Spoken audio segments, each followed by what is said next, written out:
నేను లేకపోతే పార్టీ ఏమవుద్ది అని చాలామందికి ఉంటుంది. దయచేసి అలా అనుకోకండి. ఏమవుద్ది, పార్టీ నడుస్తుంది అనేది ఎలా ఉంటుందండి? ఇప్పుడు జనసేన లేకపోతే భారతదేశ రాజకీయ చరిత్ర ఆగిపోద్దా? పవన్ కళ్యాణ్ లేకపోతే భారతీయ రాజకీయ చరిత్ర ఆగిపోతే ఆంధ్రప్రదేశ్ రాజకీయాలు ఆగిపోతాయా? దీన్ని నేనేం చేస్తాను, ఒక అవకాశంగా తీసుకోవాలి ప్రజలకు సేవ చేయడానికి తప్ప నేను లేకపోతే పాలిటిక్స్ లేవు, నేను లేకపోతే అసలు వీళ్ళు ఎలా గెలుస్తారు. కాలం చాలా చాలా గొప్పది. ఇలా విర్రవీగిన వాళ్ళకి 11 సీట్లతో పరిమితం చేసిన వాళ్ళకే అంత ఉంటే మరి అలా మనలో ఉండి భయపెట్టేవాళ్ళు కానీ భయభ్రాంతులు చేసేవాళ్ళు, రౌడిజం చేసేవాళ్ళు మీరెంతో కూడా ఆలోచించాం. ఇంకా నేను చాలా తెగించి వచ్చాను. ఒక పార్టీ నేను నడుపుతున్నానంటే చాలా చాలా తెగించుంటే తప్ప ఒక పార్టీ నడపలేను. నేను కమిటెడ్గా ఉన్నానంటే నా వెనక ప్రతిరోజు చెప్తాను, సరదాగా చెప్పను, నేను 24 గంటలు బతకడానికి నేను ఉంటాను. అంతకుమించి ఇంకా నా దగ్గర భవిష్యత్తు కూడా పెద్ద ఆలోచించను నేను. అలా అంత బలంగా నేను ఉండబట్టే ఈ రోజున జనసేన ఆంధ్రప్రదేశ్ 5 కోట్ల మంది ప్రజలకి భూతం అవ్వడమే కాకుండా ఎన్డీఏ కూడా బలం అయిపోయింది మనం గెలిచిన అన్ని సీట్లు. అంటే ఇవన్నీ ఎందుకు చెప్తున్నానంటే నేను అంత తెగించి ఉన్నాను నా దేశం కోసం, నా సమాజం కోసం. దయచేసి దాన్ని అందరూ దృష్టిలో పెట్టుకోండి. ఎవరైనా సరే ఇలాగ మనలో భయపెట్టేవాళ్ళు, రౌడిజం చేసేవాళ్ళు, విర్రవీగేవాళ్ళు కూడా ఒకటే మాట ఏంటంటే, నా వెనక నాలాగా కమిటెడ్గా ఏ స్వార్థం ఆలోచించని జన సైనికులు, వీర మహిళలు అనేక మంది ఉన్నారు. వాళ్ళు మామూలు వాళ్ళు కాదు. వాళ్ళు ఏం ఆశించరు. పని చేసి మళ్ళీ కనిపించరు కూడా కనిపించరు. ఎక్కడెక్కడ విదేశాల్లో ఉంటారు. మొన్న వెళ్తే మన అంబానీ గారి మ్యారేజ్కి వెళ్తే జాతీయ జన ఆచితక్ కానీ వీళ్ళు ఇదే చెప్తున్నారు, మీరు భారతదేశానికి మీరు చేసింది మామూలు కాదు. మీరు సనాతన ధర్మాన్ని బలంగా నిలబెట్టారు. అంటే మీరు సినిమాల్లో ఉండి సూపర్ స్టార్డమ్ సాధించి రాజకీయాల్లో మలుపు తిప్పే రాజకీయం చేసి ఇవన్నీ తగ్గి మీరు నిలబడగలరు చూసారా. అందుకు మిమ్మల్ని ప్రేరణగా తీసుకోవాలని చెప్తా ఉంటే నేను చెప్పాను, ఇది గొప్పగా నేను మాట్లాడట్లేదు కానీ నేను ఇంత బాధ్యత నేను నడిపిస్తున్నానని చెప్తున్నాను. అది సో ఇలాంటి నాకు దయచేసి క్రమశిక్షణ రాహిత్యంతో దయచేసి నాకు తలపోట్లు తీసుకురాకండి. ఎందుకంటే నేను నా రక్తాన్ని కూడా పక్కన పెట్టేయగలను, గుర్తుపెట్టుకోండి. నా కుటుంబాన్ని కూడా పక్కన పెట్టేస్తాను. నేను జనం కోసం అయితే నా కుటుంబాన్ని కూడా పక్కన పెట్టేస్తాను. అలాంటిది నా సొంత బిడ్డలతో సహా పక్కన పెట్టేయగలను. నేను అంత నిస్వార్థంగా, అంత గట్టిగా ఉంటాను.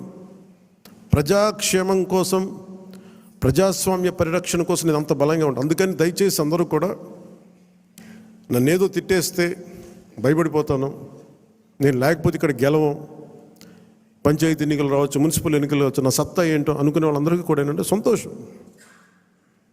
నేను అక్కడ దెబ్బతింటానికి సిద్ధంగా ఉంటాను తప్ప కాంప్రమైజ్ అవ్వడానికి నేను సిద్ధంగా ఉన్నాను. ఏం పోతుంది చెప్పండి నాకు.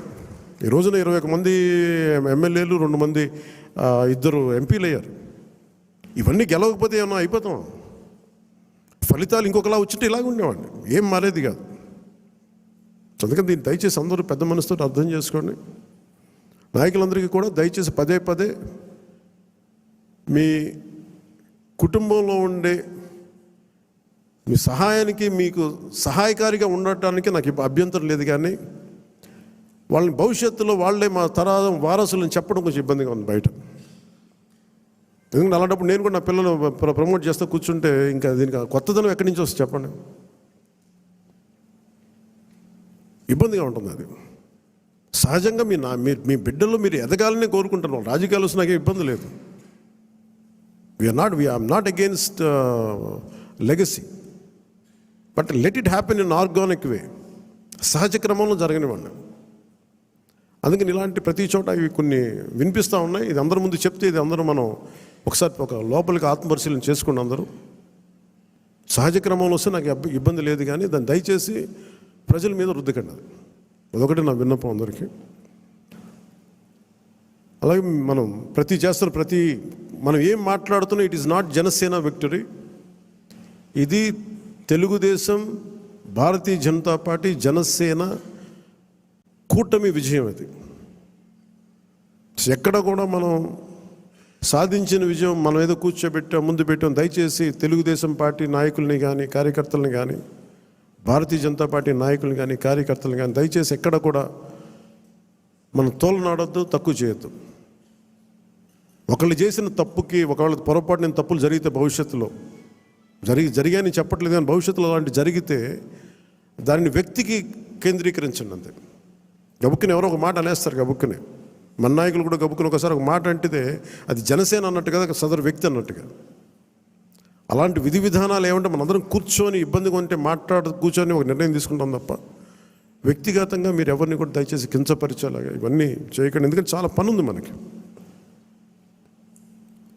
200 కోట్లు తేలైపోతున్నాం ఈ రోజున. పంచాయతీల్లో డబ్బులు లేవు, బ్లీచింగ్ పౌడర్కి డబ్బులు లేవు.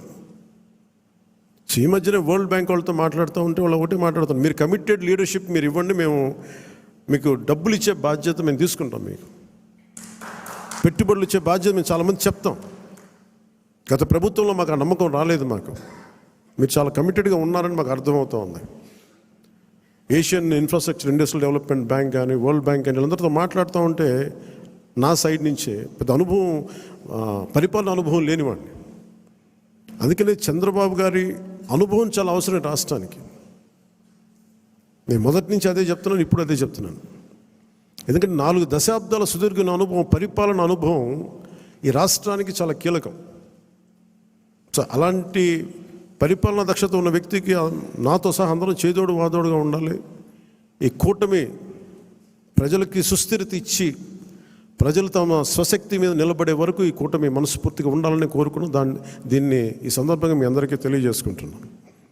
సో మీ అందరికీ కూడా పేరు పేరున ఈ సమావేశానికి ఇచ్చేసినందుకు మీ అందరికీ ధన్యవాదాలు తెలుపుకుంటూ, అలాగే